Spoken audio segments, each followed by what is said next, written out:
Welcome to the Rim Break Rodeo. We hope this video helps. In this video, I will explain how to make mud blocks in Minecraft. To begin, you'll need to gather 2 primary ingredients, dirt blocks and at least 1 water bottle. This simple crafting recipe allows you to transform common materials into a versatile building block.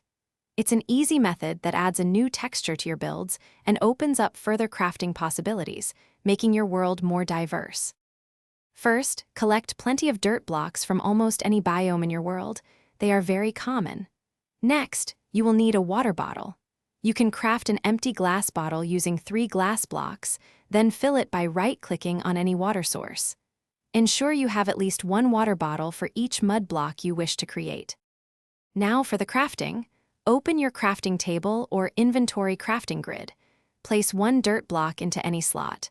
Then, place 1 water bottle into an adjacent slot. This simple combination will immediately yield 1 mud block. Remember, the water bottle will be consumed in the process, so have extras ready. Once you have your mud blocks, you can use them for various building projects, adding a unique aesthetic to your structures. You can also place mud blocks in a furnace to dry them into packed mud. Packed mud is then used to craft decorative mud bricks, offering even more creative options for your Minecraft builds. Thanks for watching. Consider subscribing if we helped you.